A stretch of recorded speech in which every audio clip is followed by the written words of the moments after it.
Ito na nga pala yung pangalawang araw na pagtitinda namin dito sa Freedom Park. Kahit nga pala masama yung pakiramdam ko, nagtinda pa din ako. Meron pa nga nagpunta sa pesto na taga Gapan at taga Rizal Nueva Ecija. Grabe naman talaga sa suporta. Kacha!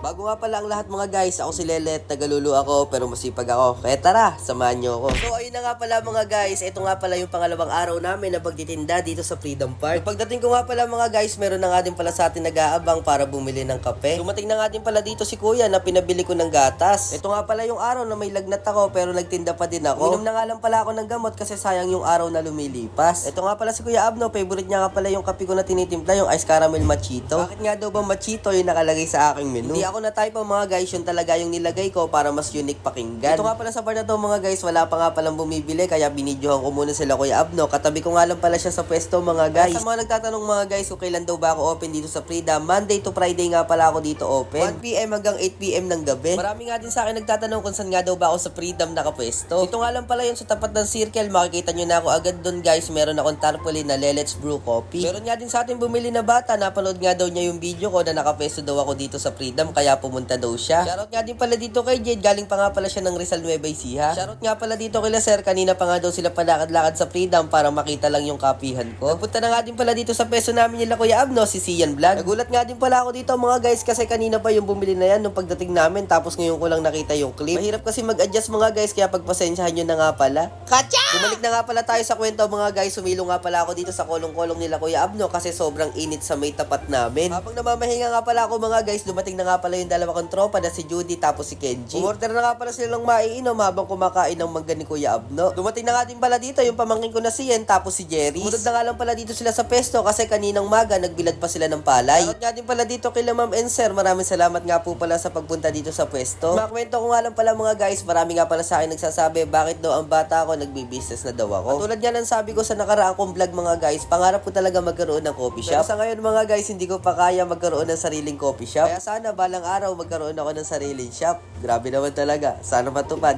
Kacha! At dito nga pala mga guys, dahil papadilim na, ikakabit na nga pala namin ni Jerry yung ilaw. At syempre mga guys, big shoutout nga pala dito kay Sir. Galing pa nga pala sila sa Gapan Nueva Ecija. Lumayo nga pala sila dito sa Kabanatuan para matikman yung kape kong tinitimpla. Grabe naman talaga sa suporta. Kacha!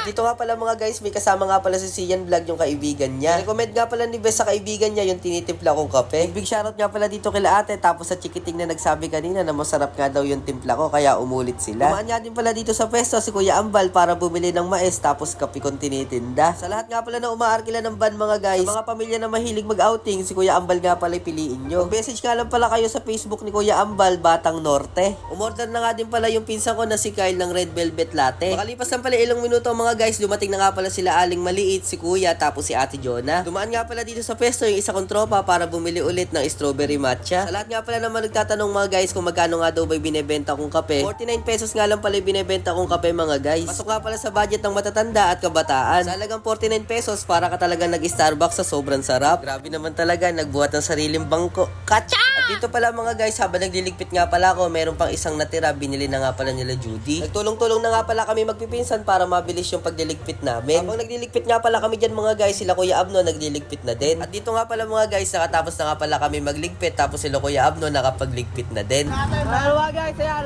uwi na ka pala ng Kuya Abno. Ayan guys, uwi na kami. Maraming salamat sa inyong lahat guys. Lagi nyo natandaan ako si Lelet, nagalulo ako pero masipag ako. E tara, samahan nyo ako! Kacha!